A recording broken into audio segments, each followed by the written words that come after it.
How's it going, everybody? Been a little while since I've made a YouTube video. Sorry about that. I'm lazy. What can I say? Not that there were that many of you clamoring for another video, but what you gonna do? Today I got something that's gonna kind of be a little bit of a free form kind of review of two books that I've finished reading this year. If I'm not mistaken, I did a video a while back where I was talking about how I really wanted to read The Shining, and this year I set a goal of reading 10 books and, well, finishing 10 books. So if it was a book I was currently reading, I counted it towards my goal. And I managed to finish The Shining, which has about 800-ish pages, if I'm not mistaken. Um, and funny enough, I concluded that list with Pet Cemetery. And after I finished reading Pet Cemetery, I kind of realized that these books are very similar in a lot of ways. Um, or actually not similar, but the contrasting of the books is very similar, if that makes any sense. But before I say anything else, just want to say, uh, if you know anything about Stephen King, then you know that he really likes the Ramones, which, if you don't know, the Ramones was a punk band of the 70s, 80s, and 90s. Excuse me. And Stephen King was a massive fan of them. And he referenced them in several of his books. But Pet Cemetery, he referenced the Ramones so many times. So many times. He constantly is referencing Hey Ho, Let's Go from the song Blitzkrieg Bop, which that was kind of funny. Which I will say, just considering how many times that Pet Cemetery mentions the Ramones, it is kind of ironic that for the adaptation, the Ramones made the song Pet Cemetery, which if you've never listened to that song, highly recommend it. Great song, great song. But onto my little mini review. If you're someone who loves Stephen King and you haven't read these books, what have you been doing? You really need to go out and read these books as soon as possible. If you're a fan of horror, I also think these both will work in a way. Basically, if you don't know anything about these, to sum it up in the purest way possible, family moves into a creepy hotel, ghosts and a lot of creepy things start happening. They need to leave the house, but they're not going to leave the house. Pet Cemetery, family moves near a strange little cemetery that if you bury something in it, it will come back to life. You know, if it was a living, breathing creature. There is more depth to it than that, to both of them, of course. But we'll suffice to, we'll leave that. We'll leave that. We'll let that suffice. But, as I was going to say, these books are very similar, I feel like, in their execution, but they're the opposites of one another. I almost feel like the Pet Cemetery book is the anti-Shining, and the Shining is the anti-Pet Cemetery. And here's the simplest way possible to put it.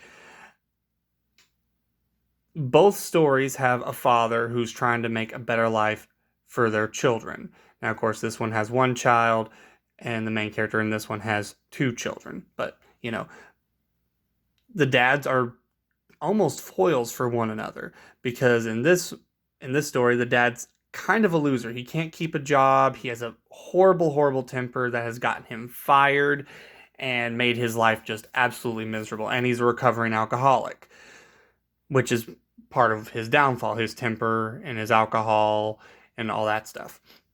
Meanwhile, Pet Cemetery, the dad is a bit more upstanding. He's a doctor. He's very accomplished. In his father-in-law's eyes, he's a bit of a loser, but he's, by most people's standards, he's a pretty swell guy. While he enjoys drinking, he's not a, raging alcoholic. Even though I'd say alcohol is also kind of involved a little bit in his downfall at some parts in the book. That might be fair to say if we were doing an analysis.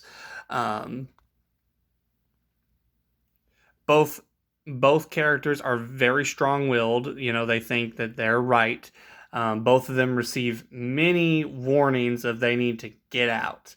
It's very clear that something's really weird in the place that they lived, and they need to, need to leave well enough alone. In this one, they need to get out of the hotel, and in this one, they need to get away as far away from the pet cemetery as possible, or at least stay away from it. Um, in both, so that's similar. The mother characters, the wife characters, both are very supportive of their respective husbands. This one, I'll say the relationship is a lot more loving.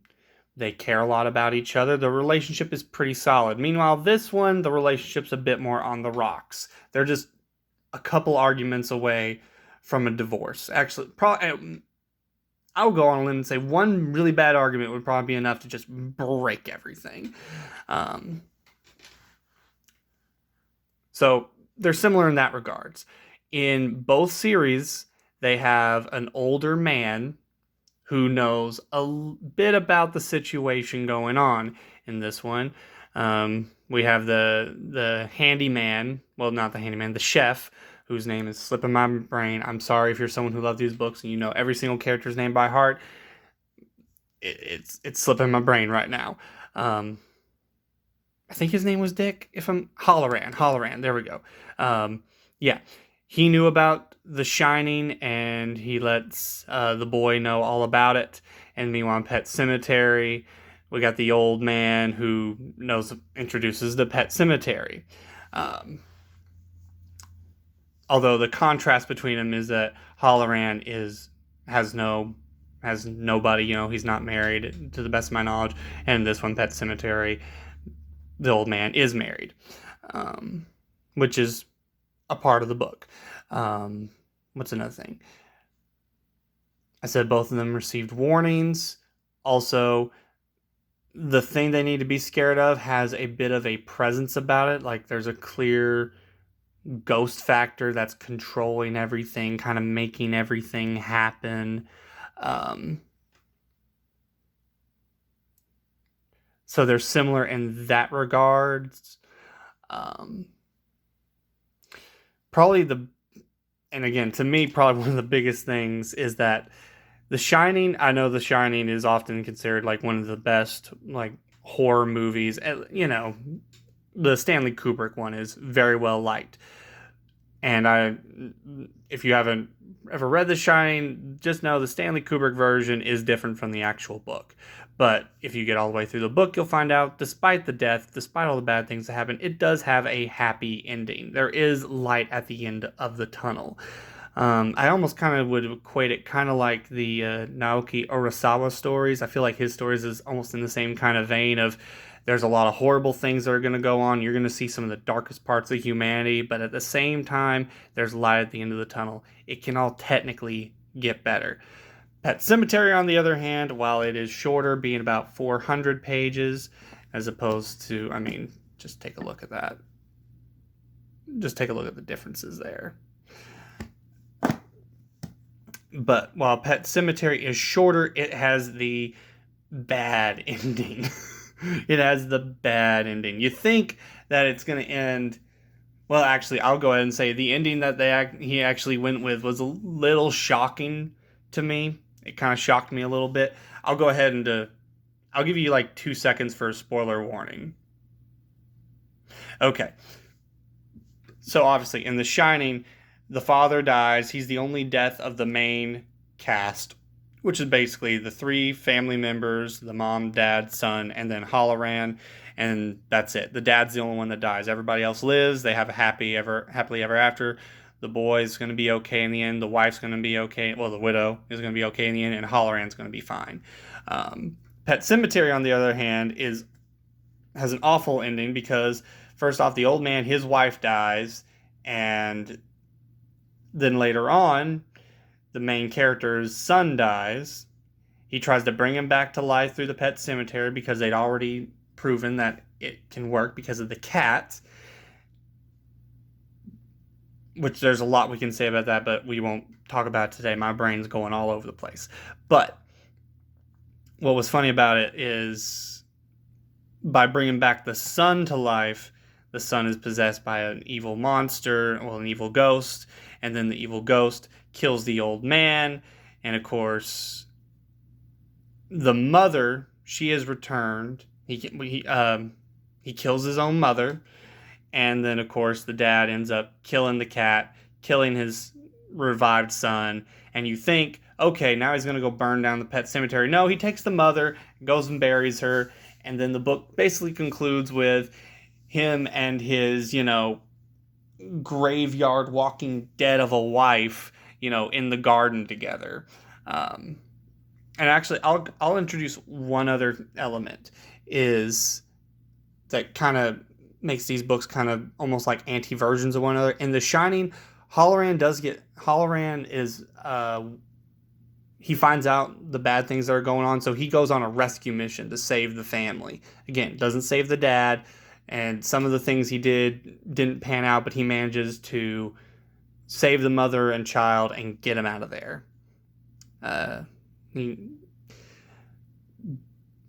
and the kid has visions of the bad things that are going on, and again, it was too late for the father, but it wasn't too late for everybody else. Meanwhile, in Pet Cemetery, the daughter, her name is Ellie, she has dreams about all the bad stuff that's going on, and it's too late. The little girl can't do anything. The old man died. Nobody could stop this from happening. So it's a very bleak ending. I hope that made sense.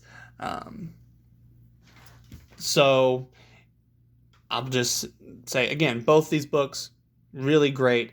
If they probably deserve much more study than I've given it, but this was kind of an on-the-fly kind of video. I thought I might do one of these.